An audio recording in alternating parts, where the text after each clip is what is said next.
Welcome everybody back to Forza Horizon 5, and today we're taking a look at the 2020 Audi TT RS Coupe.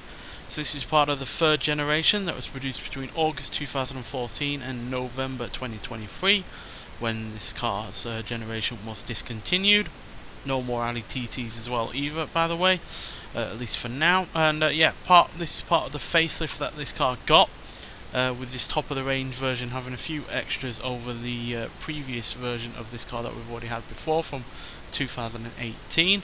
So it's got better looking bodywork overall. It's got black accenting rather than the silver that we've had before as well, which, yeah, the black with this blue body colour looks really nice. Overall a fan of that. It's got new wheels, which again I like the look of, over the ones on the previous version, which again were quite shiny. I prefer the mix of black and silver that's going on with these. We've also got a wider rear spoiler to provide extra downforce, while also making the rear end look that little bit better. And yeah, everything else that was on the previous car is here still as well. So we've got the 7-speed S-tronic gearbox, which is exclusive to this RS version of the TT. And we've also got the most powerful engine you can get in the TT as well, at 394 horsepower and 354 pounds-feet of torque from a 2.5 litre turbocharged inline-5 engine. So yeah, plenty of potent power there. And obviously you've got Audi's signature quattro drivetrain to keep all that power all in check, while also giving you plenty of launch off the line and plenty of grip for the corners as well. So yeah, all good in that front. But like every other Audi TT, it's still a practical car. As you can see, got a ginormous boot.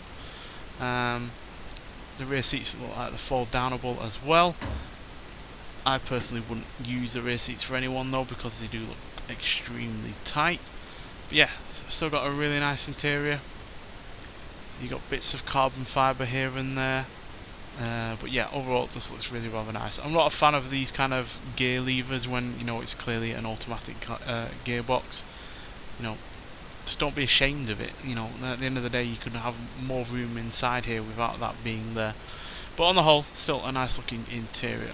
And yeah, this is right around the period before big screens started to become the norm. So yeah, you've still got plenty of buttons, and yeah, that's all really rather nice. I prefer buttons, analog buttons in a car, because then you're not distracted by a screen going through several menus. So yeah, nonetheless, let's get out onto the open road and see what this sports car can do. So yeah, we're nearly 400 horsepower, this is no slouch, and yeah, to see how quick it is, let's get on this drag strip, see what we can do before we hit the speed camera, and then we'll get it round the track. So yeah, being all-wheel drive, it's got pretty flawless launch. And that 7-speed gearbox just flies through the gears extremely quickly, really not dropping down in terms of horsepower and torque as it does it. And there's 136 miles an hour, which is pretty damn good, to be honest. And yeah, for my money, this is the best generation of the Audi TT. I know we've not had, you know, all of the best versions of the Audi TT in the past. I don't think we've ever had the properly quick first generation Audi TTs for a very long time in the Forza game, so I can't quite compare this car to those generations. I don't think we've had anything from the first generation since one of the much older Forza Motorsport games, but still, as far as sports cars go, this is easily one of my favourites, and yeah, which we'll get to in a second. So yeah, obviously you're going to want to compare it to the older version of this generation that we've had already. But we are high-end A-class, so let's take a look. So yeah, as you can see, there is slight differences in terms of looks. As you can see in the Audi TT from 2018, it's slightly shinier. You know, you've got the silver mirrors, the more chrome look-like wheels, the silver accenting and whatnot. But as you can see, the front vents on the look a little bit smaller on the left and right side. The grille looks about the same. You can definitely tell that the spoiler is wider on this newer version, while the wheels are different as well. In terms of stats, well, apparently we have way better acceleration, but worse handling, the same brakes, but better launch.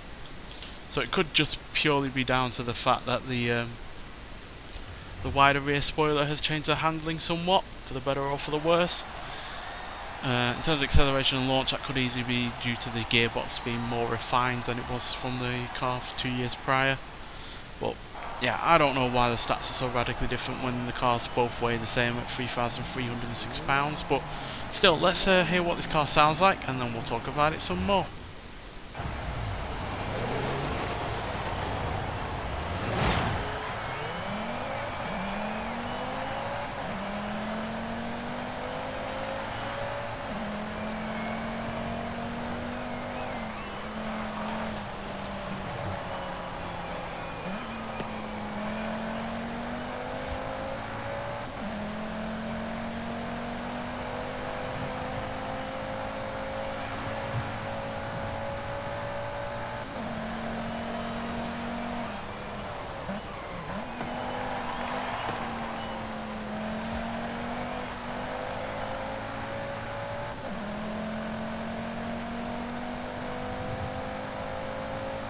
So I think this sounds pretty good on the whole. It's a little bit over turbocharged in some regards, but then when you consider it's only quite a small engine with only 5 cylinders, it's going to have a lot of turbocharging to get it up to the kind of power it's got. But there's been a decent compromise between engine noise and needing turbocharger to get that power. Handling wise, well, it does have some understeer like a lot of Audis typically do, but you know, as soon as the power is in check and kicking around, the front end does eventually gain grip, and yeah, it ends up pulling around eventually. It's not a dangerous car to drive at all, you know, like the original Audi TT was. They eventually sorted that out, but yeah, it's still a reasonably fun car to drive. But yeah, you do have to bear in mind that there is some understeer there that is waiting to pounce. Acceleration wise, it's excellent. 0 to 16, 3.4 seconds, 0 to 108.6 seconds, and it goes to a top speed of unlimited top speed of 192 miles an hour, which again is really, really good. So yeah, overall this is an extremely likeable sports car. It's a lot like the you know, like kind of basic 911. It's got a good amount of power. It's really rather practical on a day-to-day basis, and yeah, it's generally fun to drive. It's probably not going to stir your soul quite as much as some other cars, because yeah, it does feel a little cold in some regards, and there are definitely sports cars out there with more exciting sounding engines, but on the whole this is a very, very good car. It's a great shame that this car is no longer around.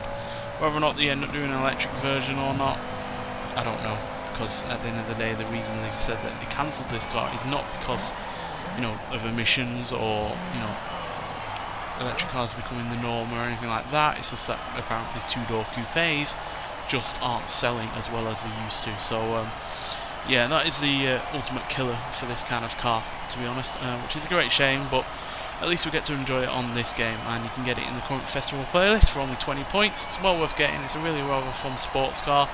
Yes, there aren't major differences between this and the 2018 version, but there are enough differences for me to like this slightly more, even if it does apparently have slightly less power.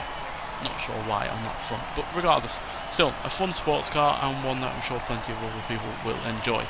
Nonetheless, so thank you for watching, and I'll see you in the next one. Bye.